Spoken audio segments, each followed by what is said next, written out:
Hi, welcome everyone to another episode of Let's Talk Special Economic Zones. I'm your host, Ainsley Brown, and in today's episode, we are going to cover the commercial application or applicability of special economic zone fiscal incentives.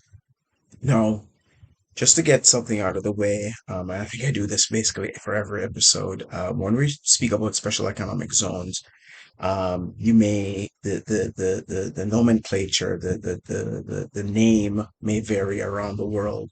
In some parts of the world, they're called free zones, free trade zones, enterprise zones, industrial parks. It's basically the same thing. It just varies per jurisdiction, per whatever law enables or decree enables that zone regime to exist.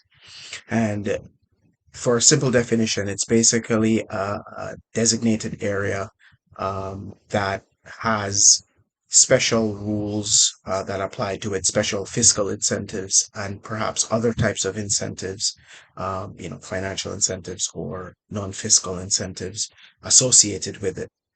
So it's a geographical space, right?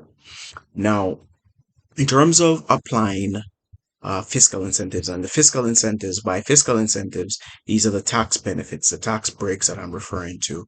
And there are a variety of them. I'm just going to cover four of them. The first one being customs duties.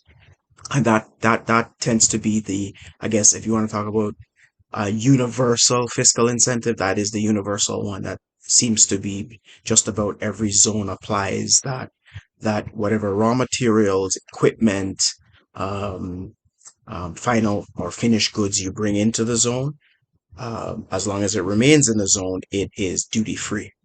When the next decision is taken to bring it into the domestic territory, that's the rest of the country, then duties may apply depending on the origin of the product. Then if it's exported back out of the country, out of the zone, duties would apply or may apply when it gets to that other destination. So in terms of that, I should have said that when designing, especially in modern zone regimes, when designing the fiscal package that will be associated with the um, with the zone regime, these are designed to solicit a particular response, right? A particular market response. So, for example, with customs duties, of course, that supports commercial activity, meaning if on a particular item, let's say the customs duty was 10% of the value of that item, you're not paying that item, so that impacts cash flow of a business, and that's very important, right? In addition, through, I wouldn't say manipulation, through the usage of rules of origin and, trade agreements and how those go, you can import different materials from different places, combine them, and suddenly, even in a zone, depending on the trading arrangements that are there, it becomes a product or the new product that's combined the different materials now becomes a product of that country and is potentially duty free, right? When sold into the domestic market. So that is the customs duties. Of course, when you look at the entire package, it is what an investor would look at. So they wouldn't look at them individually or in isolation. They would look at the entire package, and some applies to them better than others. For services, it applies, or a services type of investor, the customs duty exemption applies less. It only applies, when they bring in their equipment and so forth, or, or building out their zone or building out, a space within the zone. So they don't get as much benefit out of that. It's more for manufacturers and distributors that would get, or logistics providers, which is also a service. So if you're logistics handling goods, then I suppose I should have divided it less from the traditional way of goods and services, and look at it more from the perspective of digital goods versus physical goods. If you're into physical goods, customs duties are going to be of prime fiscal incentive for you. If you're handling digital goods, less so. It's not a no, but it's less so because your day to day isn't moving goods in and out of the zone and in and out of the country. So that's one. The second one is the corporate income tax. Now the world is shifted or has shifted in many ways because of the OECD inclusive framework, G7, that treaty, that tax treaty, that is imposing a corporate minimum corporate income tax of 15% globally. Was set to come in at the end of 2023, but it's looking more like it's going to be into 2024, but things are moving. Switzerland just had a referendum that 80% of the voting population there, or 80% of those who voted, they voted in favor of them adopting what's called pillar two, which is the 15% corporate minimum income tax. So things are moving, and right now, the European Union has adopted the same. Canada is moving. So these are core countries or main countries for FDI sources. So when they move, it's gonna create basically a de facto system, even if countries don't implement fully, right? So things are moving, and I'll do another episode. I've done a couple on it, but I'll do another episode on this just to update where things are.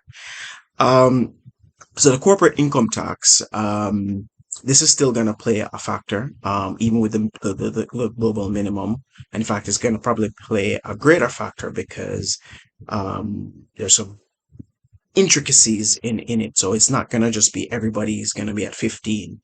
Dubai just imposed 9% income tax in response to the 15, and it partially applies to their free zones. It depends. It's very detailed and complicated, but that's I should say UAE, not Dubai. UAE. It's full Emirates, and so in putting forward a corporate income tax, you are the main reason is you just want to attract investments. You want people to come. You want to say, hey, I this is the corporate income tax you'll be paying. Come and operate, come and build and develop. So it depends on um, what your regime is set up to do, what your regime is like.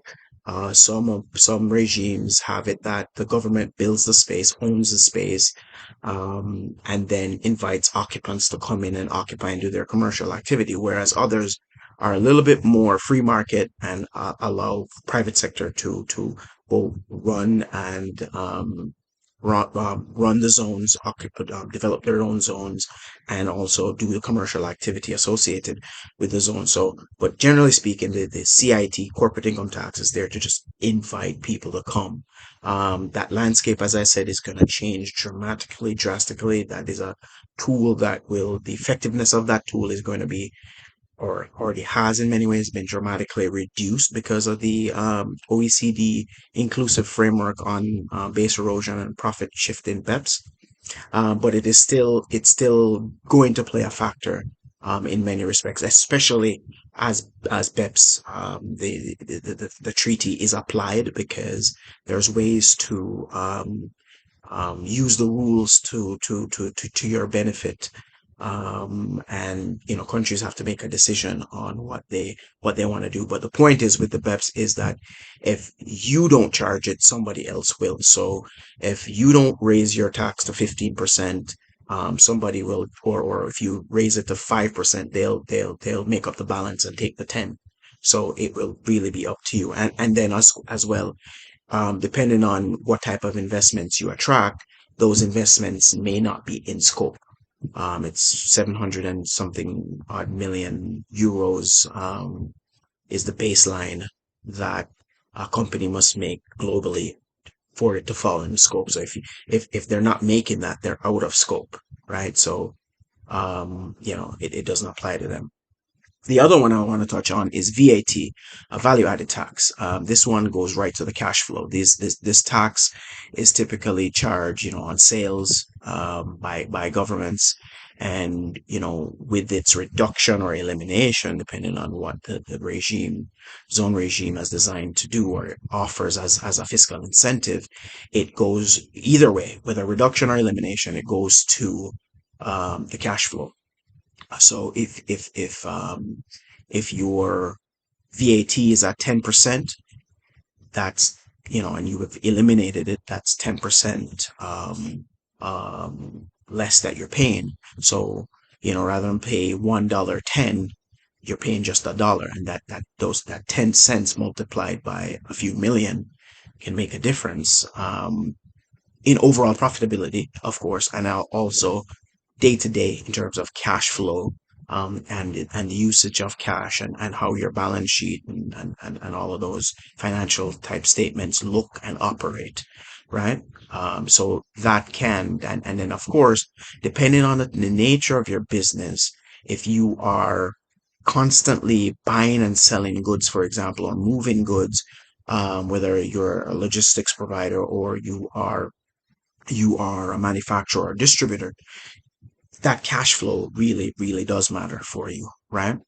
So again, depending on the design of the regime, it will determine in many ways, in terms of the fiscal incentives, part of it at least will determine some of who you really seeking out to attract. And modern zones tend to be like that. It's not just about employment alone, or the employment, mass employment. It's about development. Most modern zone regimes focus on not just getting jobs, which is fantastic, but overall development. And speaking of development, the fourth and final one I want to touch is property tax. When this is included, generally speaking, whether for to reduce as a reduction or elimination, this means that the government is seeking development. If I've reduced your property tax, I'm incentivizing you to build because I expect you to own, right? I expect you to build, own, develop a zone.